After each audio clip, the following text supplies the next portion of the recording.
As we publish this CyberWire special edition, we're just weeks away from the 2018 midterm elections. And it's not just hype to say this election cycle is particularly hot and contentious. In addition to the amplified partisan posturing, there are lingering concerns about the integrity of the election process itself, the security of the voting machines, and the possibilities that foreign governments might continue the interference they were alleged to have engaged in back in 2016. Kim Zetter is longtime cybersecurity and national security reporter for the New York Times and author of the book Countdown to Zero Day. She joins us to discuss her recent feature for the New York Times Magazine titled The Crisis of Election Security. In it, she explores the structure and fragile integrity of the U.S. election system, how we got to where we are today, and what can be done to reestablish confidence in the system. Stay with us.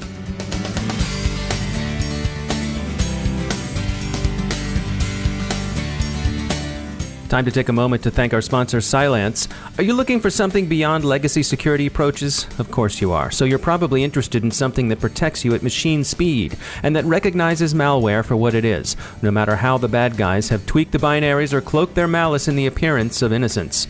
Cylance knows malware by its DNA. Their solution scales easily, and it protects your network with minimal updates, less burden on your system resources, and limited impact on your network and your users. Find out how Cylance is revolutionizing security with artificial intelligence and machine learning. It may be artificial intelligence, but it's real protection. Visit Cylance.com to learn more about the next generation of anti-malware. Cylance, artificial intelligence, real threat prevention. And we thank Cylance for sponsoring our show.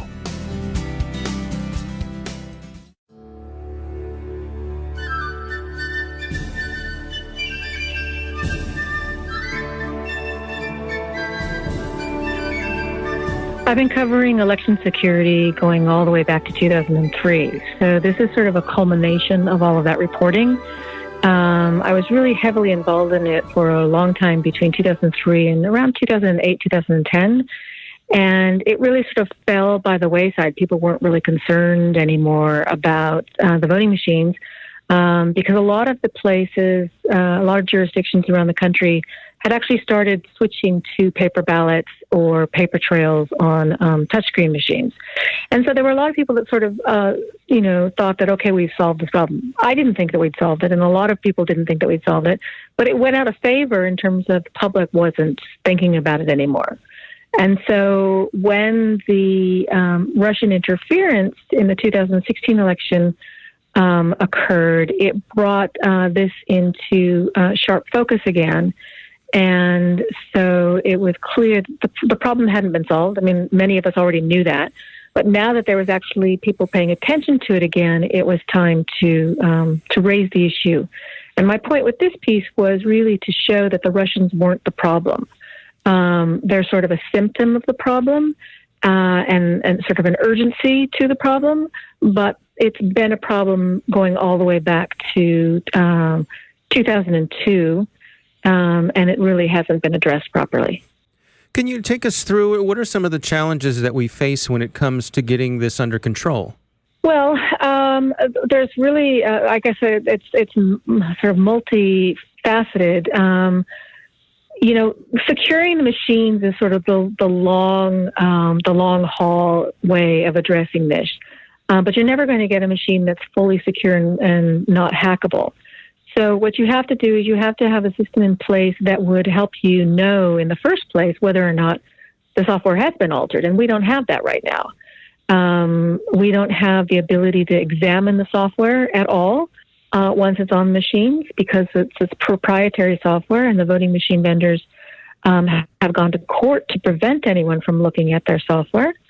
And we don't have sufficient audits in place that would compare, well, we do have paper ballots, that would compare the paper ballot against the digital tallies to uncover discrepancies. So we've really been almost willfully resistant to engaging in methods that would actually tell us if there was a problem with our elections. And that's always been very curious to me. There's a sort of willful resistance to actually taking the steps needed to ensure the integrity of election outcomes. And what do you think's behind that? Why do you suppose that is? The voting machine vendors were very resistant and engaged in strong lobbying activities for many years to prevent even the paper trails from being added to paperless machines. It's always been very curious to me why they had such an interest in resisting that. But it wasn't just them. Election officials were really swayed by the voting machine vendors. They were really under the thrall of voting machine vendors for a long time. And would follow their lead on many things. And so they sort of parroted the arguments of vendors that the paper trails it would be more expensive to install printers, that the printers would cause problems at the polls, it would be inconvenient for disabled voters who couldn't see them. A lot of arguments against that. And election officials were, sort of the driving the end stop, right? So if they decide that they don't want them, it's not going to happen. And a lot of that is because here in the United States, the elections are run at the state level.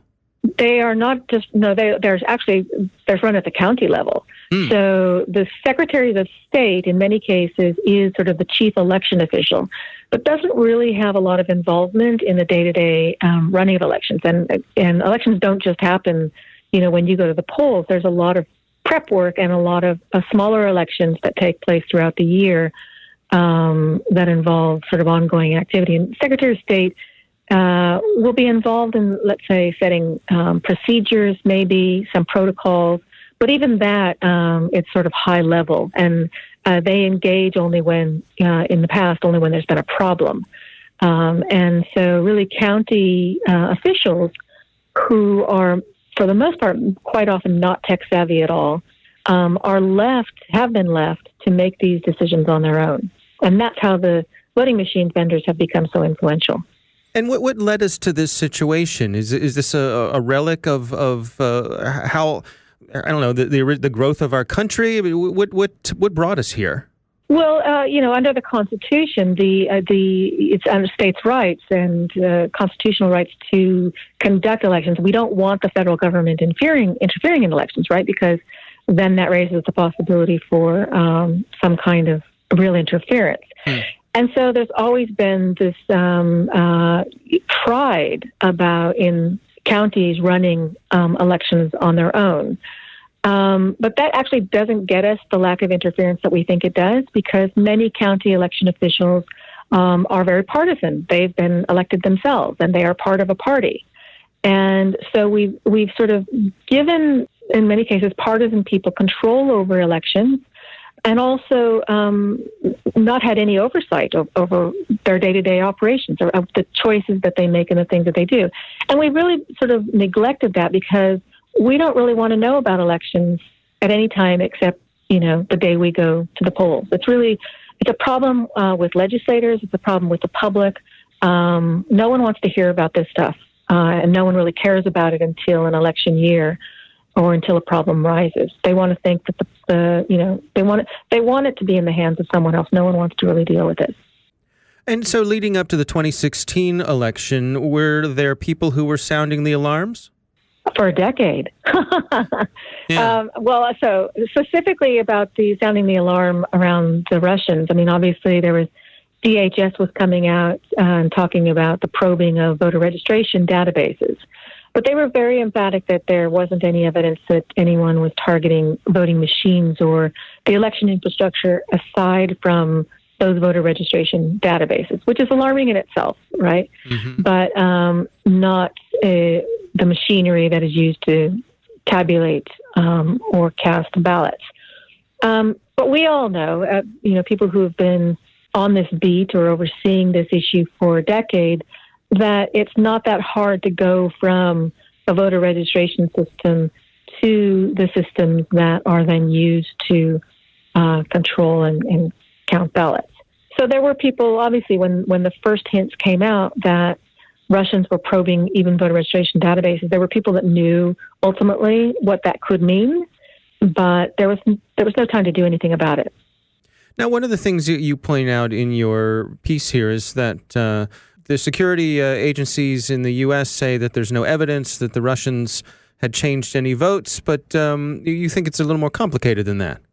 Yes. So So when they say, and I want to point out that they've changed even the wording of that. Right after the 2016 election, they said no one changed any votes. And there was pushback. I engaged in a lot of pushback with the government about that kind of definitive statement. And they've altered it and said there's no evidence that votes have been changed. Now, there are problems with that statement because no one has looked for evidence. When the government says that there's no evidence, what they're talking about is just signals intelligence evidence. So the intelligence community monitors, chatter over the waves from, Russian officials and Russian hackers. They monitor machines. They have sensors set up. They're looking for anything like that. If there are people talking, they're looking for their human sources, intelligence sources. They're looking for any evidence that people have been talking about altering votes, or to see if there's any kind of chatter online about it. They may even look to see retroactively if they can find any activity going into election networks. But it's unclear even if they went that far. So when they are saying there's no evidence, that's the kind of evidence they're talking about. But these machines have been vulnerable for more than a decade. And at any time in that decade, anyone could have gotten into these machines. And so when you're talking about looking for evidence, did anyone get into those machines right before 2016, you're missing the entire decade of activity whereby someone may have already gotten into the machines, and they have been sitting there for the last decade doing nefarious activity. Unless you actually do forensic investigation of the machines, the voting machines themselves, you can't know what has been on those machines and whether or not votes have been altered. The only way that you can even find some suspicion of that, because even if you actually do a forensic examination, if the attackers are really skilled, they're going to erase their tracks on the machine, so you won't find it that way. That's why you need paper ballots and you need mandatory audits to compare the votes on the voter-created ballot against the digital ballots. And that's the only way that you'll see whether or not there's any evidence that would point to the software. Because you may not, like I said, if you go back into the software, you may not see anything, but you'll see the evidence of it in that comparison if they don't match. Why do you suppose Congress doesn't take this more seriously? What's holding them back? Lobbying. So Representative Rush Holt tried multiple times, 4 or 5 times, to pass legislation that would mandate paper ballots and to mandate audits. And he was unsuccessful in all of those times in getting any traction to his bill. Some people say it's because they were Republican-controlled houses at that time, congressional houses, Senate, and so it was hard to get any leverage there. But even when it looked like there was, a lot of Democrat interest, it didn't actually go far enough. I point out in the story, in the New York Times story, where I interviewed Steny Hoyer from Massachusetts, and he was the architect of the legislation that got us these voting machines. And he said, I asked him why, once you became aware, or once the public became aware that there were problems with these machines, and Rush Holt brought up the legislation again to ensure the integrity of ballots by mandating audits and paper trails, you still didn't pick that up and vote for it. And he said he just didn't believe Rush Holt, that this was a problem. He believed that the machines had integrity. And it really is that we have a case of lawmakers who don't understand technology. And so they're really at the mercy of whatever the tech companies, the voting machine companies in this case, tell them. And they seem to be very out of touch with anything that happens outside of the Beltway. So while everyone outside of the Beltway, including academics and computer scientists, actually even in the Beltway, computer scientists in Maryland and in D.C., were trying to point out problems, they just weren't listening to them.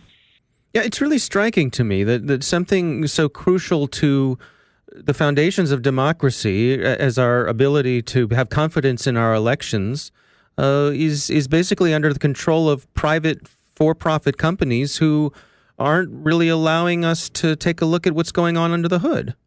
Right. But there's just been no impetus for forcing that on them. Like I say, the election officials for a long time really trusted vendors And they were also, they had good lobbyists. So even among federal lawmakers, it was hard to get any traction on any of this.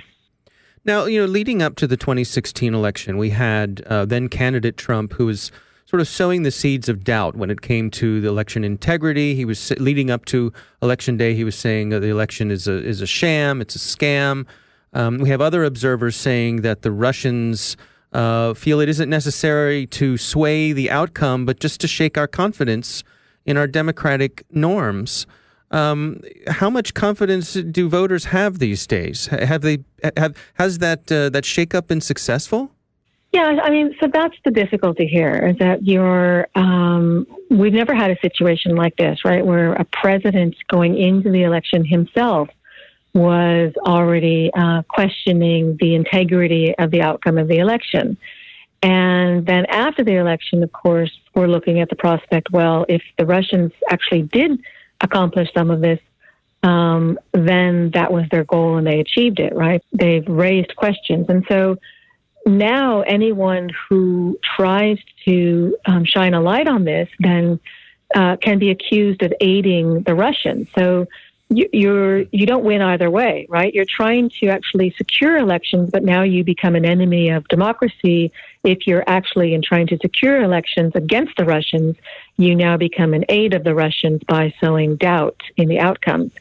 And we've never had that situation before in the many years that I've been covering this.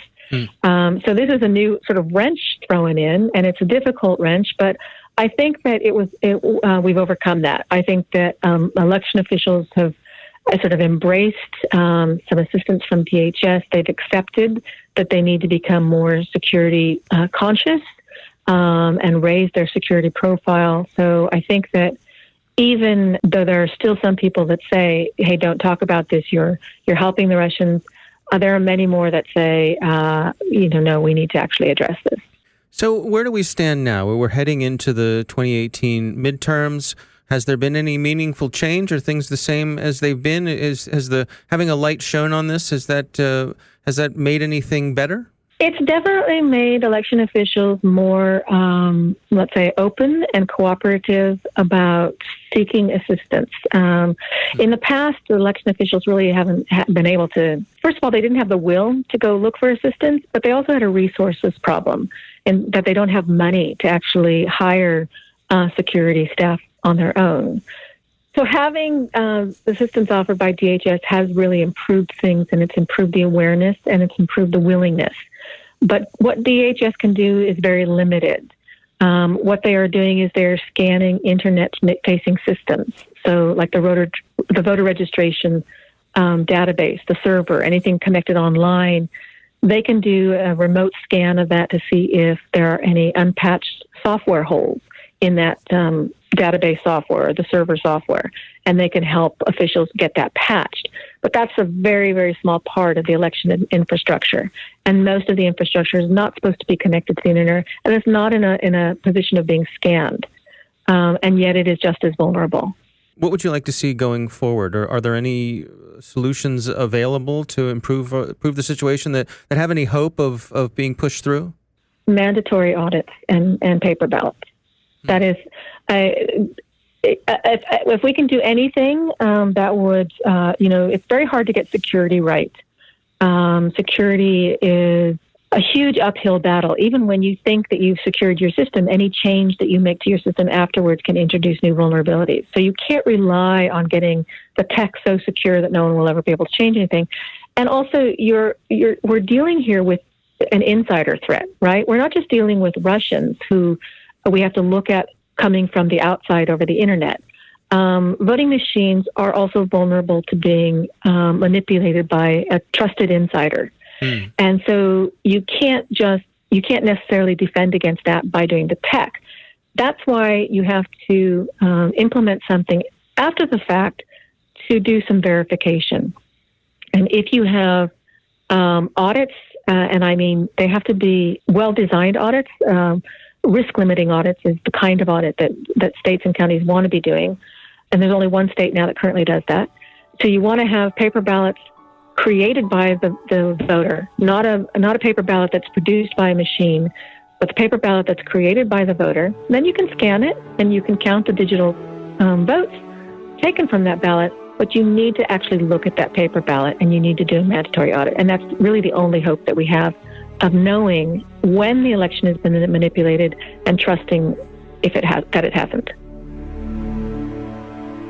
Our thanks to Kim Zetter from the New York Times for joining us. The title of the article is The Crisis of Election Security. She's also the author of the book Countdown to Zero Day.